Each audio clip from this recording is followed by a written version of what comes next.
Les motards en colère, ils étaient une centaine cet après-midi à manifester dans les rues de Lyon. Les joueurs de l'Asvel ont participé à une action de sensibilisation au handicap. Et puis l'OL féminin se prépare pour son match retour de Ligue des Champions face à Manchester City. Il faut qu'ils comprennent que la moto n'est pas une pollution, c'est la solution justement aux encombrements. Ils veulent que le préfet les entende. Les motards en colère ont manifesté cet après-midi dans les rues de Lyon pour protester contre un arrêté de restriction de la circulation les jours de pollution. Quand on suit leurs règles, ça veut dire qu'un jour de pollution, on ne peut pas utiliser la moto si elle est par exemple paire, alors qu'on peut utiliser à côté un gros SUV, diesel. Bon, au niveau pollution, une moto ne dégage pas de particules fines, au contraire des diesels. Une centaine de motards au total se sont rassemblés place Bellecour avant de se diriger à la métropole et à la préfecture où ils ont déposé des courriers restés jusqu'ici sans réponse. Ils espèrent également qu'une délégation pourra être reçue prochainement. La création de ce service central est une réforme utile au futur de la filière scientifique de la police et utile au-delà au futur de la police nationale. Matthias Fekl était en visite à Écully ce matin. Le ministre de l'Intérieur s'est rendu sur le site du tout nouveau service central de la police technique et scientifique, créé au début du mois. Un service qui concentrera désormais l'ensemble des unités opérationnelles et fichiers nationaux. Matthias Fekl a par ailleurs profité de cette visite pour décorer des fonctionnaires de police, notamment pour leur travail d'identification après la tuerie du Bataclan, et pour installer officiellement Frédéric Dupuche, nouveau responsable du service central.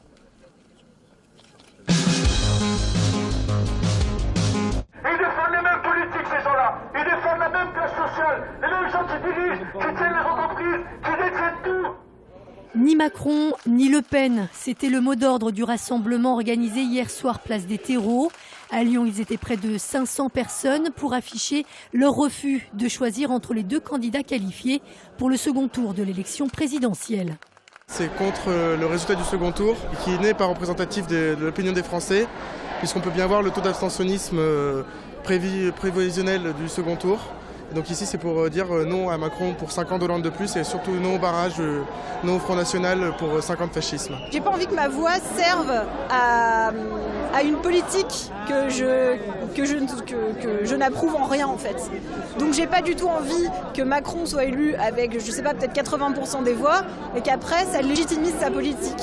Parmi les manifestants, beaucoup de représentants de mouvements politiques et associatifs.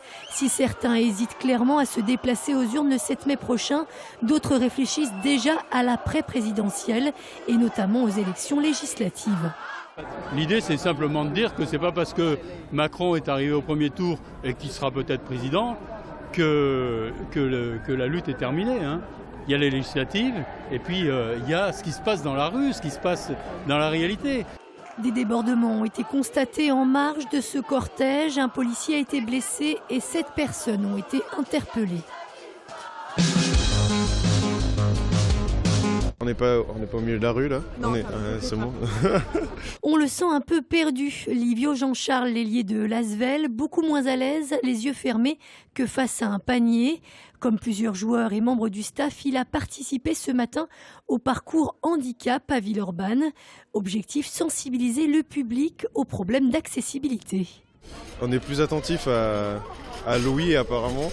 Et non, c'est vraiment une bonne expérience pour pouvoir comprendre son prochain et les difficultés qu'ils ont au quotidien. Même constat pour les joueurs qui se sont installés dans des fauteuils roulants.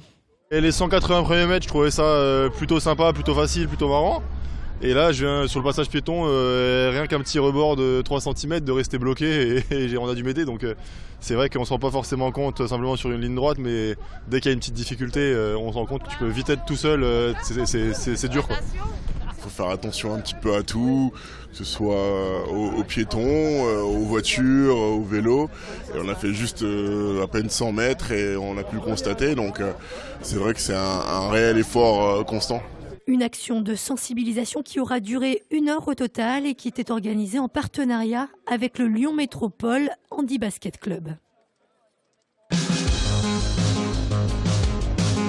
L'OL féminin à 90 minutes d'une nouvelle finale. Les Fenotes accueilleront ce samedi soir au Parc OL Manchester City en demi-finale retour de Women's Champions League. Vainqueurs 3-1 à l'aller, les Lyonnaises ont déjà fait une bonne partie du travail.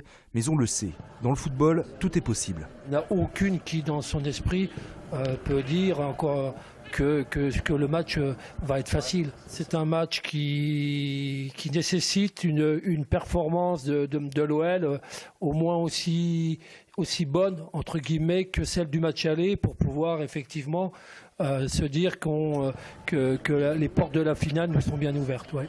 Une finale qui pourrait être historique. Une qualification du PSG, déjà vainqueur de sa demi-finale aller face à Barcelone, ferait de cette rencontre une opposition 100% française. Preuve que le football féminin tricolore se porte bien. Et si les deux équipes ne font pas de faux pas, forcément on s'attend à une finale contre Paris, mais forcément déjà sur le point de vue du foot féminin français, ça démontrerait beaucoup de choses, que le football a progressé. Maintenant, on n'est pas encore là et chaque chose en son temps. OL féminin Manchester City, c'est demain à 20h45.